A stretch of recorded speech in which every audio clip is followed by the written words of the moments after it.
Bom dia a você aí de casa que madrugou para estar junto conosco na presença do grande Deus. Que o Senhor te abençoe. Bom dia, professor. Bom dia, meu querido. Bom dia para você que está aqui. Bom dia para você que está em casa. Que alegria nós estarmos juntos mais uma vez. Que prazeroso é poder estudar a palavra do Senhor Deus, não é, irmão Jefferson? Amém. E não só isso, mas encher o nosso coração e transmitir para outras pessoas. Então você que está aí do outro lado, você que tem nos acompanhado, compartilhe cada vez mais esse ano bíblico para que mais pessoas sejam alcançadas pelo poder do Espírito Santo. Você fazendo esse trabalho, você está fazendo um trabalho missionário.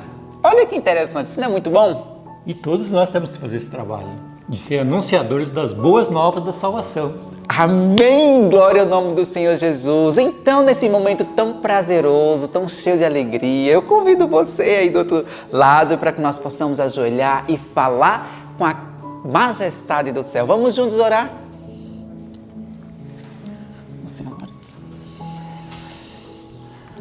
Amado Deus, Pai Todo-Poderoso, que alegria estarmos na Tua casa, aqui em oração, buscando a Tua presença.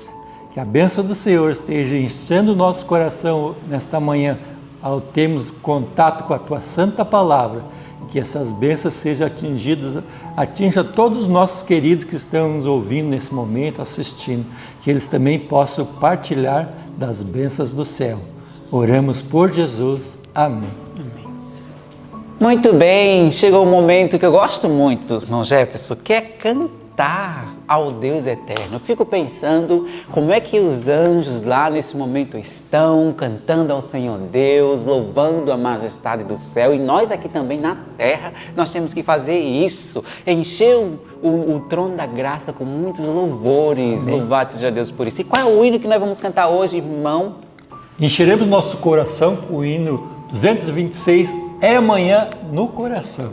Amém! Vamos cantar juntos?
Chegamos num momento muito especial, que é quando a gente interioriza a palavra de Deus dentro do nosso coração, da nossa mente.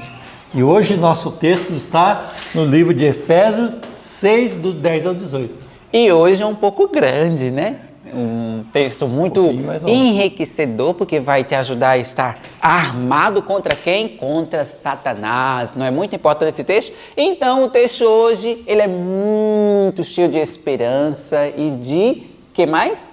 De amor com as pessoas. Então, nesse momento, vamos lá junto aí você decorar esse texto que está lá em Efésios 6, do 10 ao 18. Que você possa meditar e decorar durante o dia de hoje. Vamos lá, irmão Jefferson, o senhor pode fazer a contagem aí para nós? 1, 2, 3. Efésios 6, do 10 ao 18. No demais, irmãos meus, fortalecei-vos no Senhor e na força do seu poder. Revesti-vos de toda a armadura de Deus, para que possais estar firmes contra as astutas ciladas do diabo.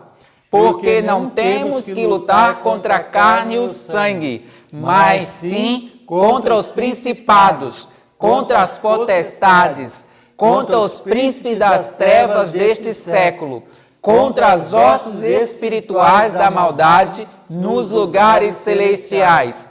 Portanto, tomai toda a armadura de Deus, para que possais resistir no dia mau, e havendo feito tudo, ficar firmes. Estai, pois, firmes, tendo cingido os vossos lombos com a verdade, e vestida a couraça da justiça, e calçado os pés na preparação do evangelho e da paz, tomando sobretudo o escudo da fé, com o qual podereis apagar todos os dardos inflamados do maligno. Tomai também o capacete da salvação e a espada do Espírito, que é a palavra de Deus, orando em todo o tempo, com toda oração e súplica no Espírito, e vigiando nisto, com toda a perseverança e súplica por todos os santos. Efésios 6, do 10 ao 18. Efésios 6, do 10 ao 18. No demais, irmãos meus, fortalecei-vos no Senhor e na força do seu poder. Revesti-vos de toda a armadura de Deus, para que possais estar firmes contra as astutas ciladas do diabo.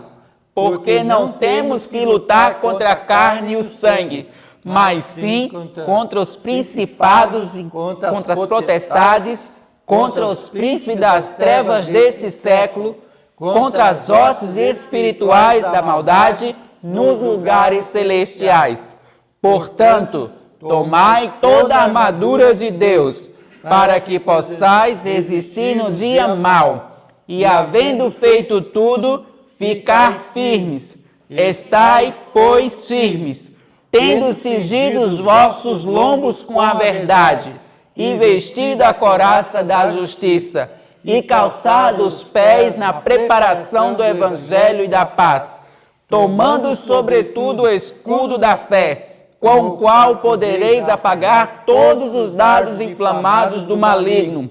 Tomai também um capacete da salvação, e a espada do Espírito, que é a palavra de Deus, orando em todo o tempo, com toda oração e súplica no Espírito, e vigiando nisto, com toda perseverança e súplica por todos os santos. Efésios 6, do 10 ao 18. Efésios 6, do 10 ao 18. No demais, irmãos meus, fortalecei-vos no Senhor e na força do seu poder. Revesti-vos de toda a armadura de Deus, para que possais estar firmes contra as astutas ciladas do diabo. Porque não temos que lutar contra a carne e o sangue, mas sim contra os principados, contra as potestades, contra os príncipes das trevas deste século, contra as hostes espirituais da maldade nos lugares celestiais. Portanto, tomai toda a armadura de Deus, para que possais resistir no dia mau, e havendo feito tudo, ficai firmes. Estai, pois, firmes, tendo cingido os vossos lombos com a verdade, e vestida a couraça da justiça, e calçado os pés na preparação do evangelho e da paz, tomando sobretudo o escudo da fé, com o qual podereis apagar todos os dardos inflamados do maligno. Tomai também um capacete da salvação e a espada do Espírito, que é a palavra de Deus, orando em todo o tempo, com toda oração e súplica no Espírito, e vigiando nisto, com toda perseverança e súplica por todos os santos. Efésios 6, do 10 ao 18. Amém! Conseguimos! É grande, mas conseguimos. Você não desista de decorar esse texto. E nesse momento eu mando um abraço para você que está em casa, aqueles que nos acompanham, que o Espírito de Deus possa te fortalecer. E convido você agora a estudar conosco o ano bíblico. Um bom dia para você. Bom dia e que tenha um bom estudo. Bom dia, Escola de Profetas. Bom dia, você que está em casa. Que privilégio estarmos aqui na casa do Senhor para juntos ouvirmos a sua voz através daquilo que Ele falou ao nosso coração individualmente e nesse momento coletivamente. Eu gostaria de me apresentar, o meu nome é Thaíse, eu sou missionária da Escola de Profetas, sou formada na 10ª turma em 2018 e já tive a oportunidade de ir lá para cá trabalhar em algumas cidades aqui do Pernambuco, em Calçado, em Manari, Paranatama, Calumbi e atualmente eu me encontro em Brejinho. E lá nós estamos dando início a um trabalho de formação de grupo, plantio de igreja e eu trabalho juntamente com a Laís, que está aqui ao meu lado. Bom dia, digníssimos do Senhor. Que prazer saber que você está nos assistindo. O meu nome é Laís, eu sou a Laís, que trabalho com a Thaís. Um nome bem parecido, né? Só muda a primeira letra. Mas, como a Thaís falou, nós trabalhamos juntas na cidade de Brejinho e eu ainda estou estagiando. Sou missionária, mas estou estagiando ainda. No final do ano, se Deus quiser, eu me formo. Mas essa é a segunda cidade em qual estou trabalhando. A primeira foi Itapetim e agora estou tendo a oportunidade de servir a Deus em outro campo. Amém. E nessa madrugada nós tivemos a bênção de poder estudar os capítulos 47 ao 49 do livro de Isaías. E também Lucas 4, do 1 ao 13, e o Desejado de Todas as Nações, capítulo 13. Então, para iniciarmos a recapitulação dos nossos estudos, vamos fazer uma oração? Convidar a presença do nosso Deus para participar desse momento. Senhor, nosso bom Deus e querido Pai, queremos te agradecer, Senhor, pela oportunidade de conhecer e nos aproximar mais ainda de Ti. Peço nesse momento, Senhor Deus, que o Senhor faça com que nós entendamos mais ainda o Teu amor. Que nós venhamos, Senhor Deus, te adorar realmente por meio desse estudo. Que venhamos, Senhor, apresentar ao mundo também o caráter do Senhor. Peço que em nome de Jesus se faça aqui presente conosco. E que a Tua luz, Senhor Deus, brilhe mais ainda em nós para que assim possamos brilhar no mundo. Amém. Peço isso em nome de Jesus. Amém. Amém. Aqui no capítulo 47 de Isaías, nós encontramos, então, o anúncio da queda de Babilônia.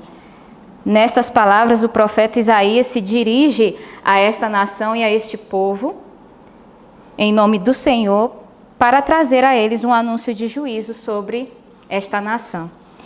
E nesse capítulo nós podemos ver, então, pela história nós sabemos que Deus utilizou Babilônia, Nabucodonosor, através dessa nação, para trazer juízo ao seu povo. Mas o objetivo de Deus não era apenas trazer o juízo ao seu povo que estava em desobediência. Deus também tinha um objetivo em relação à própria nação babilônica, que era alcançar este povo também, que era livrá-los da idolatria e da apostasia moral e social em que eles se encontravam. Só que nós podemos observar que ao longo do capítulo, Deus mostra que essa nação cresceu em orgulho e em altivez. E isso acabou impedindo que eles também recebessem as bênçãos de Deus.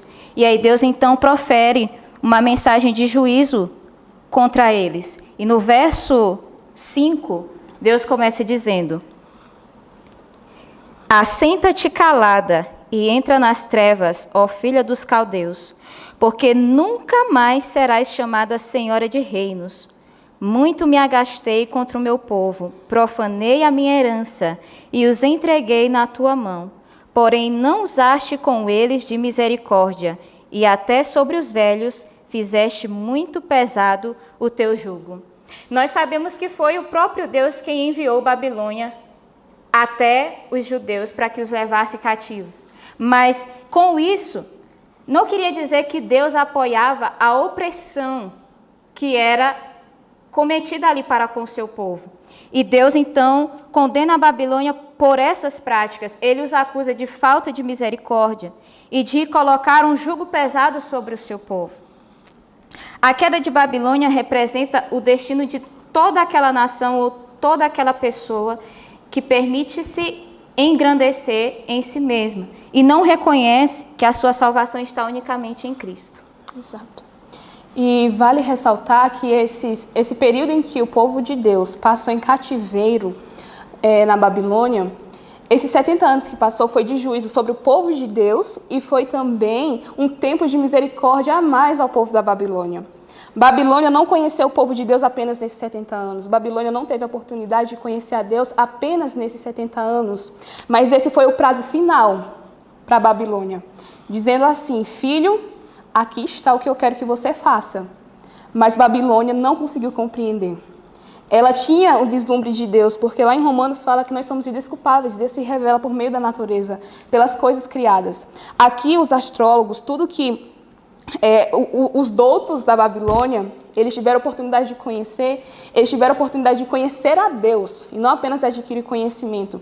E porque esse conhecimento que eles adquiriram e eles empregaram de maneira errada, fez com que eles se ensoberbecessem, que eles se elevassem e que não fosse glorificado o nome de Deus. Esses 70 anos foi ali a misericórdia de Deus sendo estendida na Babilônia, e eles rejeitaram isso.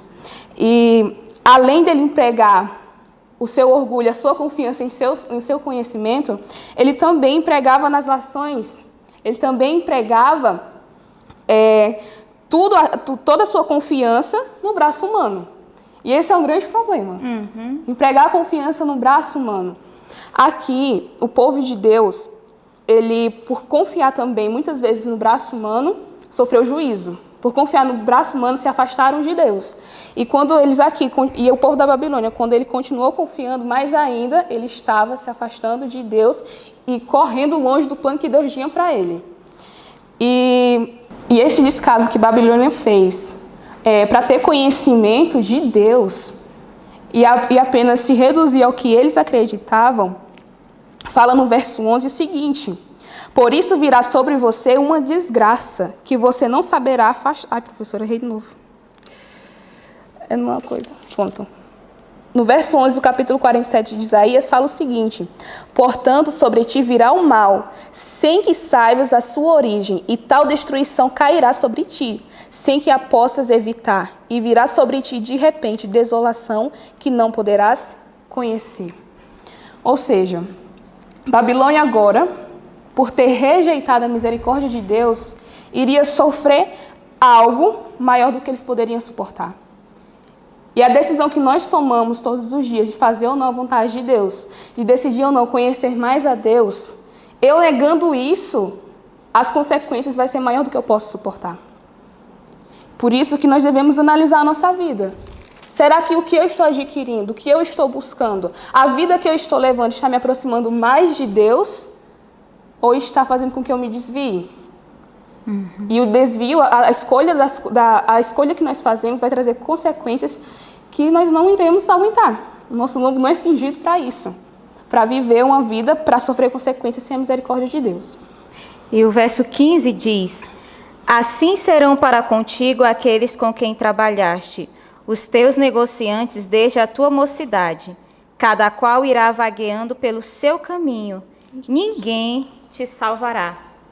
Que triste o término dessa mensagem, e fica para nós uma reflexão também com relação ao que aconteceu com Babilônia. Ela alimentou o orgulho, alimentou a altivez por causa das grandes bênçãos que ela tinha conhecimento científico, mas confiava não em Deus, confiava em seus ídolos, confiava nos seus encantamentos. Pela multidão da sua sabedoria, ela se engrandeceu. E será que nós hoje também não estaríamos assumindo a mesma posição de Babilônia? O Senhor Deus nos diz que para um coração que se mantém orgulhoso, para um coração que se mantém altivo, já não resta salvação. Mas para aqueles que se humilham, para aqueles que reconhecem, então o que está no verso 4 desse mesmo capítulo se cumpre, que diz assim: o nosso Redentor, cujo nome é o Senhor dos Exércitos, é o Santo de Israel. Em Cristo é que está a nossa salvação. E nele está também o perdão para todos os nossos pecados. E aí nós seguimos com o nosso estudo. E no capítulo 48, nós temos agora uma mensagem direcionada para o povo de Deus, para o próprio Israel. Aqui é uma repreensão direta à infidelidade do seu povo. E veja que Deus faz isso de uma maneira extraordinária. O povo de Israel conhecia muito bem a sua história.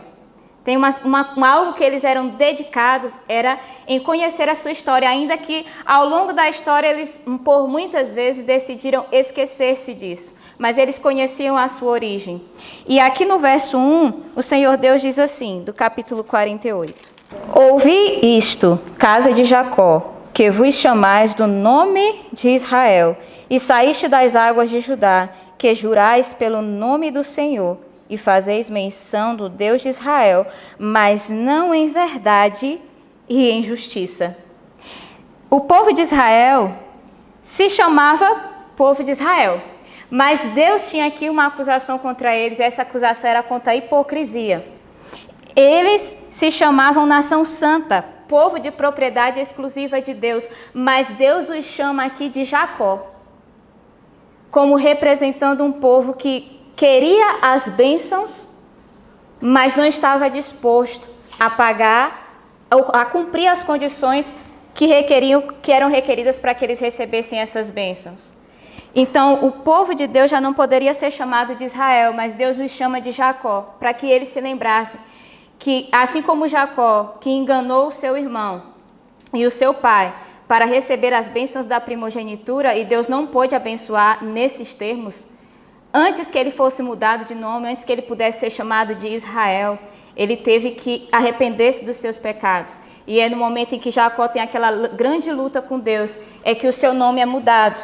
E assim também o povo de Deus nunca poderia ser chamado de povo de Deus, se eles não estiverem cumprindo os requisitos que os determina como povo de Deus.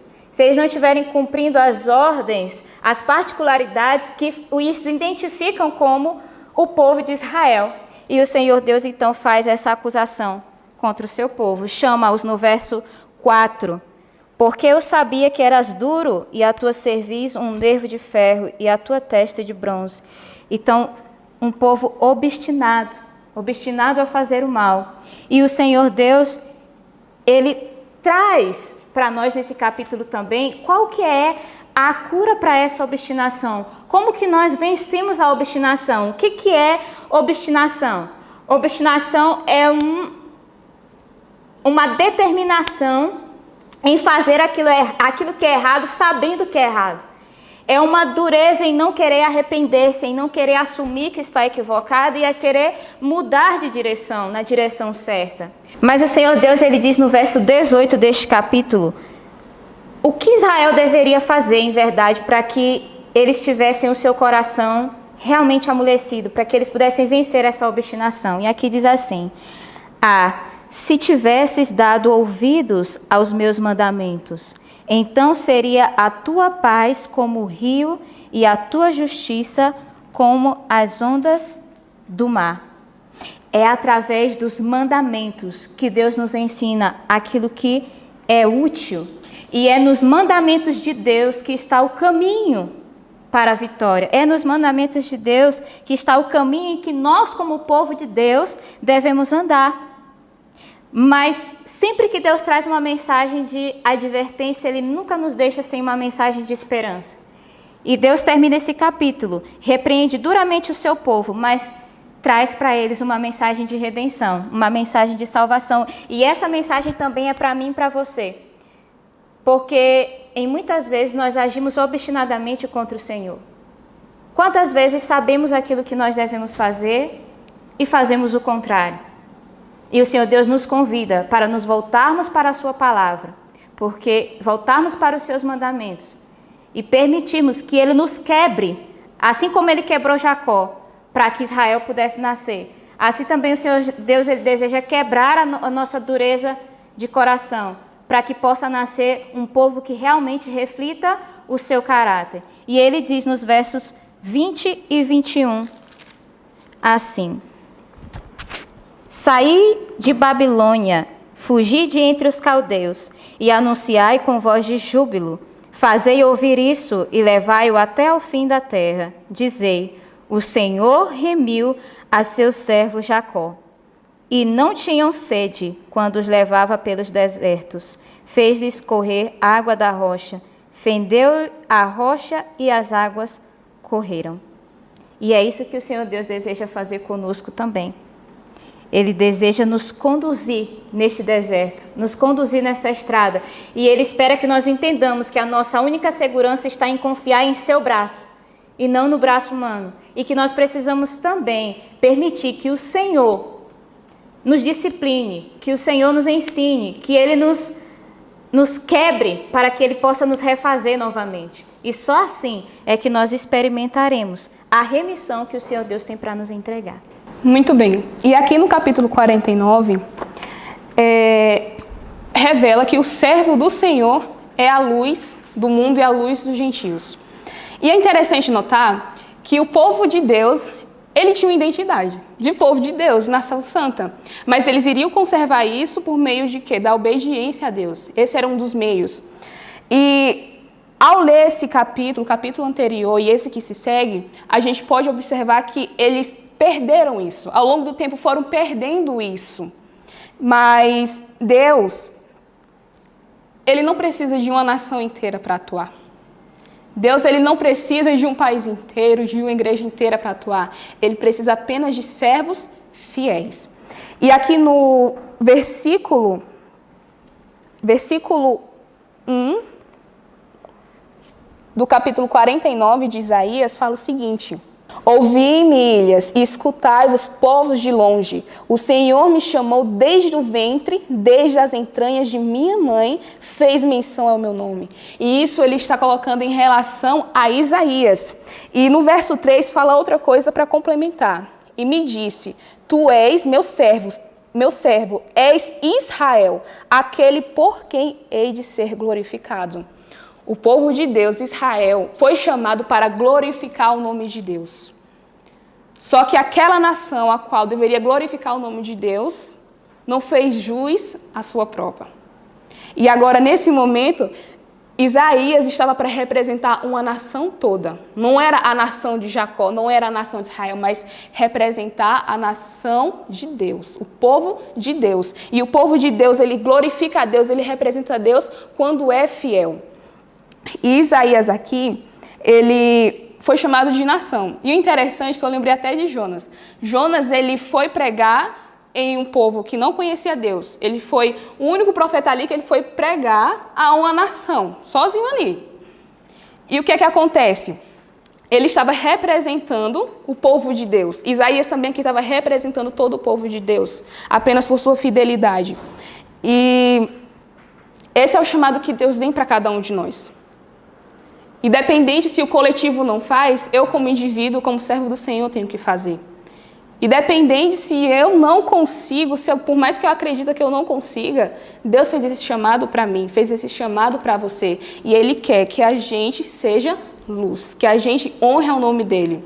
E aqui, a partir do verso 5 e o verso 6 do capítulo 49 de Isaías, podemos observar que Deus não chamou Isaías apenas para ser luz entre o próprio povo que tinha perdido a imagem de Deus. Mas ele era para ser luz a todos, a quem não conhecia e a quem conhecia. A quem não teve a oportunidade ainda de ter recebido a luz e aqueles que tiveram. O chamado de Isaías não era apenas para pregar. O chamado de Isaías era para ser servo, servo de Deus. Porque ali o que estava em jogo era a honra e a glória de Deus. Nós fomos criados para glorificar o nome de Deus. O ser humano foi feito à imagem e semelhança de Deus, mas por conta do pecado perdeu isso. E Deus quer restaurar essa imagem e semelhança em nós. Mas isso só vai ser por minha obediência, por amor a Deus, com a minha religação com Deus. E servir a Deus, buscar ser servo de Deus, fazer a obra que Deus deu a cada um, que é ser servo dele, é pregar ao mundo. Dar a oportunidade de todos conhecer aquilo que está no verso 16 do capítulo 49. Eis que nas palmas das minhas mãos eu te gravei. Nas palmas da mão de Cristo, o nome de todo ser humano foi gravado. E muitos desconhecem isso ou desconhecem o valor. E esse é o nosso chamado. E nós, ao cumprirmos o nosso chamado, ao buscar fazer a missão que Deus nos deu, Deus ele vai implantar o caráter dele em nós. É com a nossa religação com Deus. E isso é só por meio do amor a Deus e a obediência. E isso é um dever que todo ser humano tem que fazer. Todo ser humano que se dispôs a conhecer a verdade. É verdade. E eu queria só levantar um ponto aqui no verso 18, que eu achei muito lindo quando eu li esse verso. E me mostrou a grandiosidade daquilo que Deus quer fazer através de nós, daquilo que só Ele pode fazer através de nós. O verso 18 diz assim: levanta os teus olhos ao redor e olha. Todos estes que se ajuntam vêm a ti. Vivo eu, diz o Senhor, que de todos estes te vestirás como de um ornamento e te cingirás deles como noiva. Que lindo! O ornamento da igreja de Deus, o ornamento da minha vida como membro, o ornamento da sua vida, meu irmão que está em casa, de vocês, meus irmãos que estão aqui na Escola de Profetas, será uma vida de serviço. Esse é o mais lindo ornamento, é esse ornamento, uma vida de serviço que revela o caráter de Jesus, serviço abnegado. É isso que Deus olha para nós e nos vê como uma noiva bem adornada para o seu esposo. É as vestes da justiça de Cristo que nos torna servos e que traz, através desse serviço, traz através dessa obra, milhões de pessoas, milhares de pessoas no mundo todo que também aceitam essa mensagem, que também dizem: eu quero ser a imagem e semelhança do Deus que me criou. Quer você também ter a imagem de Deus restaurada em você e na sua vida, na sua família? Saiba que esse é o propósito de Deus e nada menos do que isso. E o Senhor Deus, Ele fará de tudo para que isso aconteça na minha e na sua vida. E que nós estejamos dispostos a deixar que o Senhor Deus trabalhe conosco nesta maneira. Amém. E agora vamos partir para o capítulo 13 do livro Desejado de Todas as Nações e o capítulo 4 do livro de São Lucas. Aqui no capítulo 4 do livro de Lucas, vem falando em relação à tentação de Jesus. E o interessante é que nós podemos perceber que essa tentação, ela vem seguida após o batismo de Jesus, em que Deus confirma ali que Jesus é o seu Filho amado, a quem ele se compraz. E a tentação que Jesus sofreu aqui foi apenas uma tentativa de Satanás para que Jesus desacreditasse naquilo que Deus já tinha falado para ele. Era apenas de mudar a convicção de Cristo. E os passos que se deu aqui, a gente pode observar que Jesus saiu vitorioso. Mas tem muita coisa ainda que nós precisamos analisar. Nós vamos analisar isso com base na Bíblia e no espírito de profecia. Pode falar uma coisa da Bíblia. Falta 5 minutos para dar meia hora. Ai, meu pai. Ai, meu pai. Pela Thaís. Não quero deixar ninguém dessa. Mas já que vocês pararam, eu vou parar também. Gravando. E aqui no capítulo 4 do livro de Lucas, o verso 3 vem falando a forma que Satanás veio tentar a Jesus, que fala o seguinte: e disse-lhe o diabo: se tu és filho de Deus, dize a esta pedra que se transforme em pão. Aqui a gente vê não apenas a forma que Satanás foi tentar a Cristo, mas também a forma que ele tenta enganar. Ele foi tentar a Cristo não pela fome de Jesus. Ele foi tentar a Cristo para ver se Cristo cedia ali um pouquinho. Se tu é filho de Deus, Faze isso. E podemos observar aqui que essa é uma maneira que Satanás tenta muito nos enganar hoje. Satanás usou aquilo que estava escrito. Satanás usou aquilo que Deus já tinha falado. Deus ele tinha falado, assim que Jesus foi batizado pelo Espírito Santo, que ele era o seu filho amado, a quem ele se compraz. E aqui, Satanás estava pondo à prova. Se tu é filho de Deus, faze isso. E no livro O Desejar de Todas as Nações, vem trazendo uma luz, uma explicação a mais em relação a isso. Fala o seguinte: mas novamente a tentação é introduzida com a insinuação de desconfiança. Se tu és o filho de Deus, Cristo foi tentado a responder ao si. Obteve-se, porém, da mais leve aceitação da dúvida. Não pôr em risco sua vida para dar a Satanás uma prova. O tentador pensava aproveitar-se da humanidade de Cristo e incitou a presunção. Satanás ele apenas fez insinuações. E é isso que ele faz com a gente também, lança insinuações. Mas a dúvida, o pecar, vai ser apenas a correspondência a abraçar essas insinuações. Ele não coloca diretamente o pecado à mostra, ele apenas oferece ali, ó, tem essa opção a você fazer. Tem isso a você fazer. E tudo aquilo que foge do que Deus já deixou escrito, já deixou estabelecido, vem por obra de Satanás.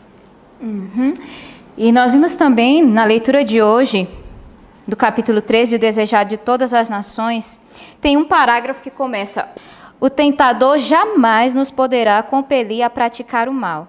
Não pode dominar as mentes a menos que se submetam a seu controle. A vontade tem que consentir, a fé largar sua segurança em Cristo, antes que Satanás possa exercer domínio sobre nós. Que sério isso! Aqui mostra que na tentação está envolvida, para que ela se consuma em pecado, é necessário que haja uma rendição da própria vontade do ser humano, porque Satanás ele pode nos tentar, mas ele jamais pode nos obrigar a pecar. O pecado sempre é uma escolha individual, minha. Mas na tentação ele tem o seguinte objetivo, que é de fazer com que a nossa própria vontade pecaminosa seja rendida, que nós nos rendamos à nossa própria vontade pecaminosa. E na tentação também, ele nos tenta agir com presunção, que é justamente esse abandono da fé na justiça de Cristo. Como diz aqui, ó, a fé largar sua segurança em Cristo antes que Satanás possa exercer domínio sobre nós. A fé largar a segurança em Cristo é exatamente o que Satanás estava tentando levar Cristo a fazer. Largar a sua segurança, abandonar a sua segurança naquilo que Deus havia dito para ele. E Deus havia dito para ele que ele era o Filho amado de Deus, em quem Deus sentia grande alegria. E através daquela tentação, Satanás pretendia então tirar a identidade de Cristo. E é da mesma maneira que ele age conosco. Através da tentação, ele tenta tirar a nossa identidade. E ela nos traz algo muito interessante sobre fé e presunção. Existe uma diferença muito tênue entre essas duas coisas. E a gente precisa entender para saber se nós não estamos agindo presunçosamente e chamando isso de fé. Porque ela diz que a presunção é a falsificação da fé. Isso mostra que é uma linha muito tênue entre uma coisa e outra. E fé é cumprir, de maneira simplificada, fé é cumprir o que Deus pede, independente do resultado. É você obedecer aquilo que Deus diz, é nós fazermos o que o Senhor manda, do jeito que Ele manda, independente do resultado, seja sucesso ou insucesso, se é que se pode falar assim sobre fazer a vontade de Deus. Mas eu creio que vocês estão me entendendo quando eu falo de não ter sucesso, é quando algo não sai da maneira como nós esperávamos, o resultado talvez não é como nós imaginamos, nossas expectativas não são alcançadas. Mas o que vale mais é ter nossas expectativas alcançadas ou fazer aquilo que o Senhor Deus nos pede, da maneira como Ele pede, e termos a certeza de que o resultado, independente qual for, será um resultado de sucesso, porque vem da obediência explícita à vontade de Deus. E o que seria a presunção?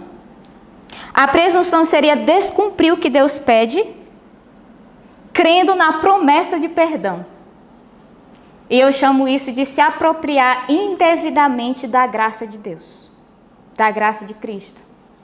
Porque, queridos, se nós já temos orientações claras com relação ao estilo de vida que nós devemos ter, se nós já temos orientações claras com relação à adoração que nós devemos ofertar a Deus, por que nós abrimos concessões em relação a isso?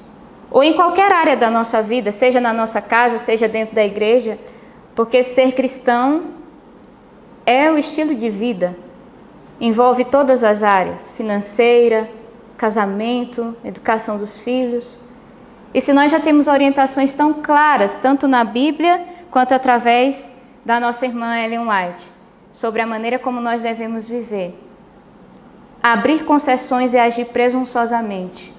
Abrir concessões chamando para si, reclamando para si a promessa do perdão, a promessa do amor de Deus, a certeza do amor de Deus. O Senhor Deus nos diz nesse capítulo, Ele falou para mim nesse capítulo de maneira muito clara, que isso é agir presunçosamente. E quando isso acontece, eu posso até alcançar as minhas expectativas. Eu posso até, diante dos homens, parecer alguém de sucesso. Mas eu fui derrotada pelo inimigo de nossas almas. Porque o objetivo da tentação, a senhora White diz, os reinos deste mundo eram oferecidos a Cristo. Diz assim, os reinos deste mundo eram oferecidos a Cristo por aquele que se revoltara no céu, com o fim de comprar-lhe a homenagem aos princípios do mal. Mas ele não seria comprado, viera para estabelecer o reino da justiça e não renunciaria a seu desígnio. Com a mesma tentação, aproxima-se Satanás dos homens e tem aí mais êxito do que obteve com Jesus. Oferece-lhes o reino deste mundo, sob a condição de lhe reconhecerem a supremacia. Exige que sacrifiquem a integridade, desatendam a consciência, condescendam com o egoísmo. Mas lá embaixo diz assim, não te deixes levar por extravagantes ideias de honestidade ou abnegação. São pensamentos que o inimigo incita na nossa mente, de que nós estamos sendo extremistas, honestos ao extremo, abnegados ao extremo, de que não precisa tanto sofrimento, não precisa tanto abandono do eu, não precisa abrir mão de tantas coisas para realmente alcançar o reino de Deus, para que o caráter de Cristo esteja realmente refletido em nós. São estratégias que o inimigo utiliza para nos afastar do caminho da retidão, do caminho da salvação, e nós precisamos atentar para isso, porque veja só, eu quero chegar ao ponto de qual é realmente o objetivo de Satanás ao nos tentar desta maneira. E ele diz assim, não te deixes levar por extravagantes ideias de honestidade ou abnegação. Preparei o caminho adiante de ti. Assim são enganadas multidões. Consentem em viver para o serviço do próprio eu e Satanás fica satisfeito. Enquanto os seduz com a esperança do domínio do mundo, ganha-lhes domínio sobre a alma. Oferece aquilo que não lhe pertence conceder e que há de ser em breve dele arrebatado. Despoja-os, entretanto, fraudulosamente de seu título, a herança de filhos de Deus. A mesma coisa que Satanás tentou fazer com Cristo no deserto, é a mesma coisa que ele faz comigo e faz com você. Ele nos tenta a duvidar de quem realmente nós somos filhos. Nos tenta abrir mão, nos tenta fazer abrir mão da filiação de filhos de Deus pelas coisas deste mundo. E ele faz isso através das coisas que ele coloca em nossas mãos, mas que ele adquiriu de maneira fraudulosa e que na realidade nunca pertenceram a ele. Mas o capítulo de hoje também mostra que onde Adão caiu, Cristo venceu. E ele venceu por mim e venceu por você. E aqui diz um parágrafo que começa: havendo partido o adversário. Continua dizendo: Jesus caiu exausto por terra, cobrindo-lhe o rosto o pavor da morte. Os anjos do céu haviam testemunhado o conflito, contemplando seu amado capitão enquanto passava por inexprimíveis sofrimentos para nos abrir a nós um meio de escape. Era por nós que Jesus estava passando tudo aquilo, era para que nós pudéssemos hoje obter a vitória que nós necessitamos obter, que Cristo se submeteu a toda aquela condição. Resistir à prova maior do que jamais seremos chamados a suportar. Os anjos serviram então ao Filho de Deus, enquanto jazia como moribundo. Foi fortalecido com alimento, confortado com a mensagem do amor do Pai, animado e com a certeza de que todo o céu triunfara com sua vitória. Reanimado, seu grande coração dilatou-se em simpatia para com o homem e saiu para contemplar a obra que iniciara, para não descansar enquanto o inimigo não estivesse vencido e nossa caída raça redimida. Bendito seja Deus por Cristo Jesus. Fala que a alegria de Jesus, ele estava todo cansado, magro, seu corpo estava extremamente fraco, debilitado, mas ele nesse momento se alegrou porque ele venceu e venceu não só por ele, nunca foi só sobre ele.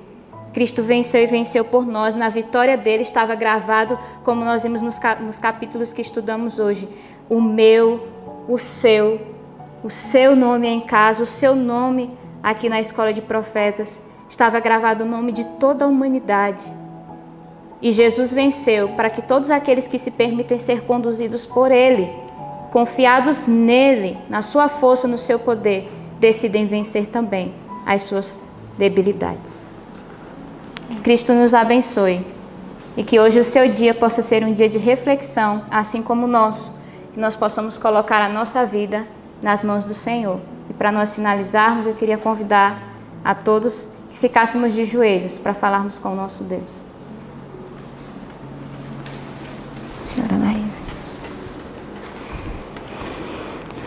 Senhor, nosso bom Deus e querido Pai, queremos te agradecer, Senhor, porque o Senhor mesmo nos chamou. Porque, Senhor Deus, o Senhor entregou uma missão. E nessa missão, além, Senhor, de sermos servos teus, o Senhor também quer colocar a tua imagem, o teu caráter em nós. Amém. Peço, Senhor Deus, que em meio às dificuldades, em meio aos problemas, não venhamos desconhecer isso. Que nós não venhamos duvidar de quem nós somos filhos. Que nós não venhamos duvidar, Senhor Deus, do chamado que o Senhor nos fez. Peço que em nome de Jesus, em meio à bonança, às dificuldades, sempre venhamos buscar glorificar o teu nome, Senhor Deus. Amém. Entendendo que nós temos um papel a cumprir, independente da circunstância, independente da situação. E peço, Senhor Deus, que assim como Jesus era guiado, foi guiado pelo teu Santo Espírito, que também venhamos ser. Eu te peço isso, Senhor Deus. Peço também por cada um que está nos assistindo, Pai, que o seu coração esteja entregue à causa de Cristo e que venha compreender, Senhor Deus, que também é um chamado para eles. Não foram apenas para os missionários da Escola de Profetas, mas para todo mundo, para todo ser humano que diz, eu sou filho de Deus. Eu peço que em nome de Jesus, Senhor Deus, seja com cada um e continue falando aos nossos corações. Te peço isso pelo nome do nosso Salvador. Amém. Amém. Então, muito bem, esse foi o nosso estudo, que você também venha trabalhar na causa de Deus compartilhando esse vídeo, que venha nos visitar aqui na Escola de Profetas e que seja grandemente abençoado pelo Senhor. Um abraço do coração. Tchau, meus queridos, que Jesus abençoe vocês e tchau. Deus abençoe.